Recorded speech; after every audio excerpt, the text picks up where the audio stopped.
Conservation of plants and animals. Objective of the course. The first objective is to understand the importance of plants and animals as natural resources. The second objective, to acquire knowledge of various conservative practices. And the third objective is to get sensitized to deforestation and its consequences. The learning outcome, the children use their own conservational methods to save plants and animals. Natural resources are one of the assets of any country. The plants and animals found in the country are the natural resources. We should be proud of our country as it is one of the mega biodiversity center in the world. This makes us more responsible to protect and conserve them for our survival and sustaining life on earth. One way to protect them is to conserve them. This course is to educate people on conservation of natural resources of plants and animals.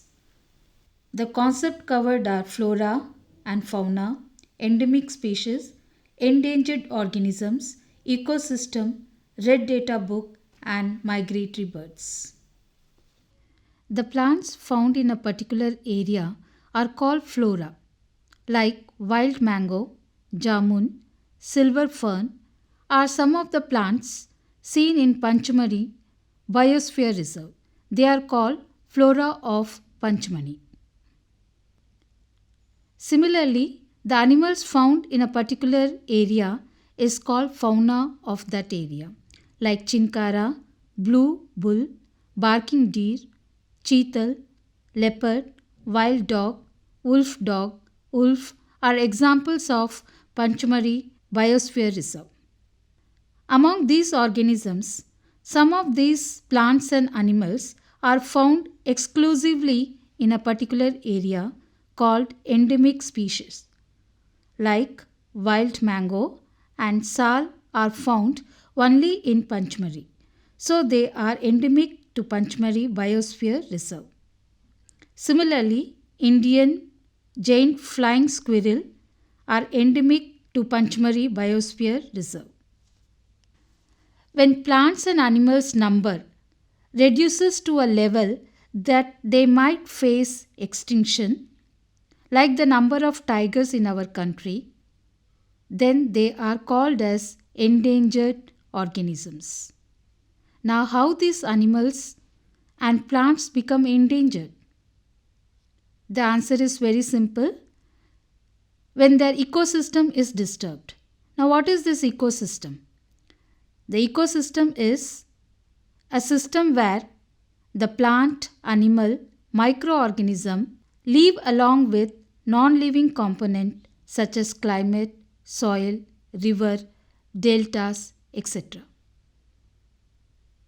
When a plant or an animal is endangered, it affects the food chain and indirectly the ecosystem. We can find out about these endangered species from a Red Data book.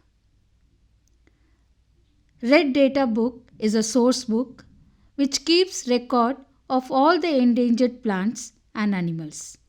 We can find out which organism is diminishing in number through this book.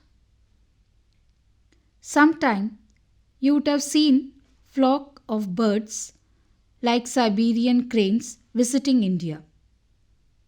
Why do they move from their native place? The reason is the low temperature is not suitable for their breeding. So they visit a place which is suitable for their breeding.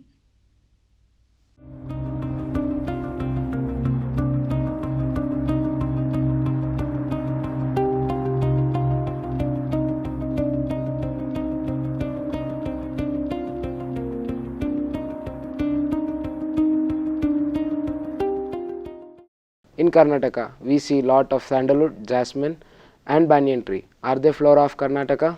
Exactly, they are. Similarly, Indian elephant, tiger, Indian cobra, the great Indian hornbill, spot-billed pelican, These are all the fauna found in our Karnataka.